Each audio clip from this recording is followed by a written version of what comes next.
Right now, somewhere in the deserts of the Middle East, massive military convoys are moving through the night. Tanks rumble across the sand, fighter jets roar into the sky, satellite images show bases filling with equipment and troops. The world is watching and asking one terrifying question: are we on the edge of another war? Because when powerful nations begin moving armies toward borders, history tells us something serious may be coming. And whenever tensions rise between countries like the United States and Iran, the consequences are never small. The decisions made in government buildings and military command centers can ripple across entire regions and change millions of lives overnight.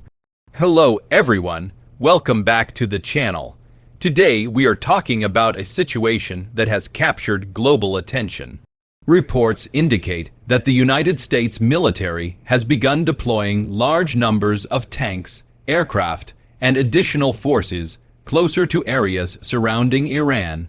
Military aircraft are being repositioned, equipment is being moved, bases across the region are increasing their readiness. For military analysts, these movements are not routine.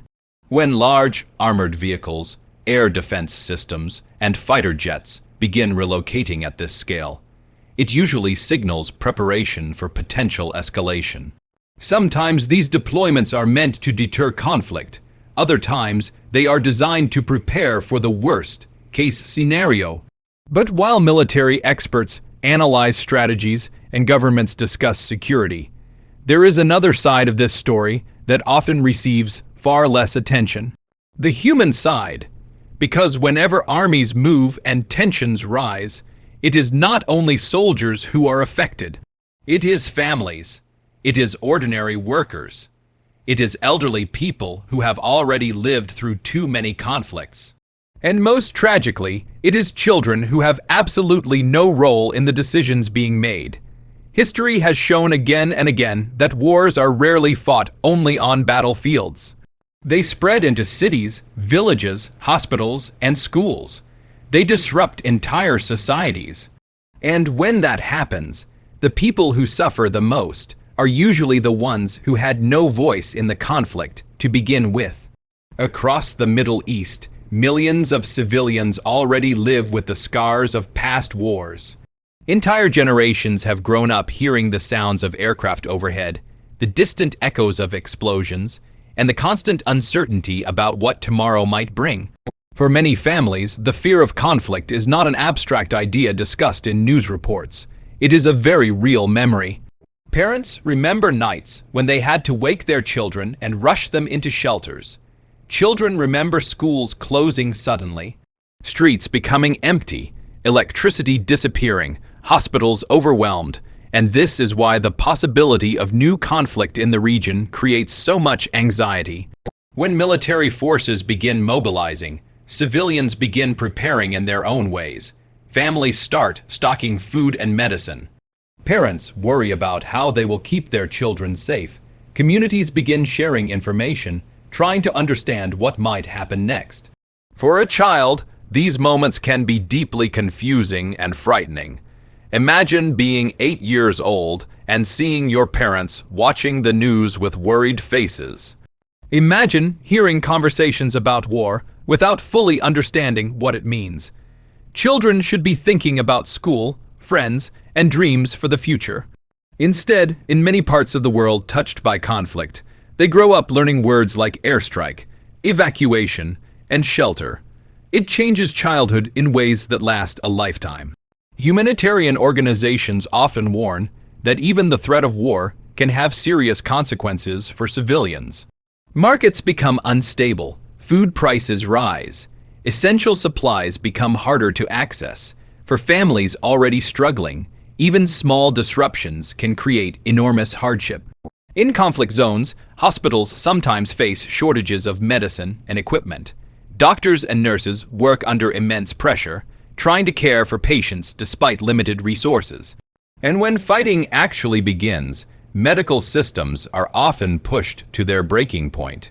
Children who should be playing in parks may instead find themselves in overcrowded shelters. Schools may close indefinitely. Communities that once felt safe can suddenly feel uncertain and fragile. This is why humanitarian experts repeatedly emphasize the importance of diplomacy and dialogue. Every conflict avoided means thousands, sometimes millions, of lives protected from suffering.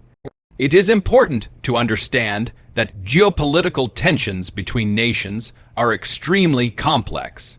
They involve history, security concerns, political alliances, economic pressures, and regional power dynamics. But regardless of the reasons behind these tensions, the humanitarian impact remains the same. War creates displacement. Families are forced to leave their homes, sometimes with nothing more than what they can carry. Entire communities become refugees, searching for safety in unfamiliar places. Children who once had stable homes may suddenly find themselves living in temporary camps or crowded shelters. They lose more than buildings and belongings. They lose a sense of normal life. Education is often one of the first casualties of war. Schools close, teachers flee conflict zones, books and classrooms disappear. For many children, years of education can vanish in a matter of months. And the long-term consequences of that loss affect not just individuals, but entire societies. Mental health is another silent crisis during times of conflict. Psychologists who work with children in war zones often describe deep emotional scars, anxiety, nightmares, fear of loud sounds, difficulty trusting that the world is safe. Some children grow up too quickly, forced to mature in environments filled with uncertainty. Others carry trauma long into adulthood. These human realities are often overshadowed by headlines about military equipment, troop movements, and strategic positions. Yet, they are the most important part of the story. When we hear about tanks moving across deserts or fighter jets being deployed, it is easy to focus only on the political and military dimensions. But behind every potential conflict are millions of ordinary lives that could be affected. Farmers who worry whether they will be able to harvest their crops. Shop owners who wonder if their businesses will survive. Students who hope they will be able to return to their classrooms. Parents who simply want their children to grow up safely. In recent years, the Middle East has already faced enormous humanitarian challenges.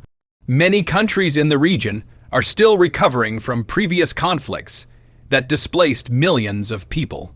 Cities have spent years rebuilding infrastructure. Families have struggled to rebuild their lives. For communities that have already experienced war, the thought of renewed tension can reopen old wounds.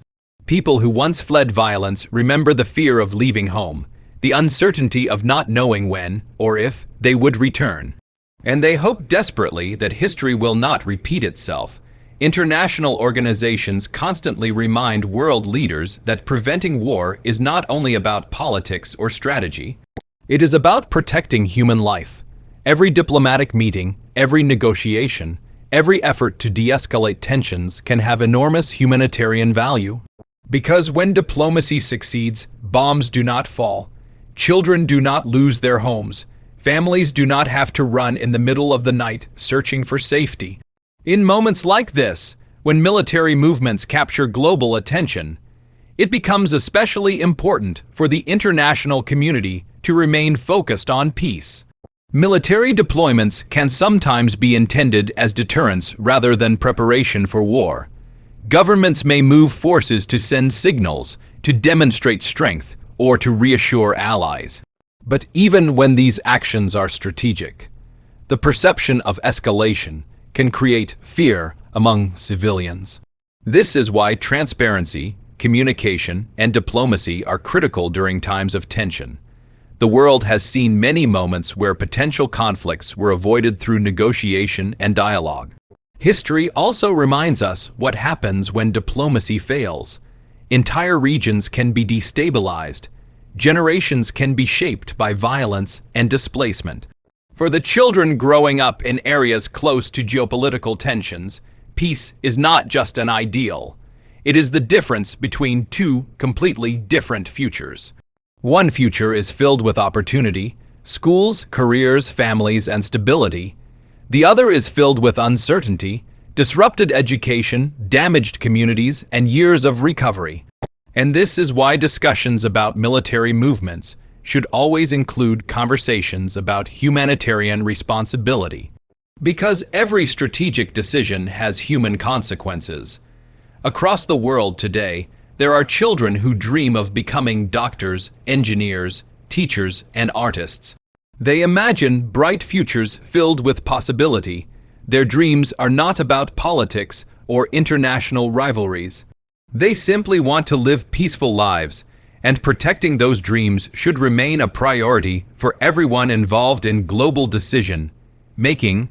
As tensions continue to develop, many people around the world are watching closely and hoping that diplomacy will prevail.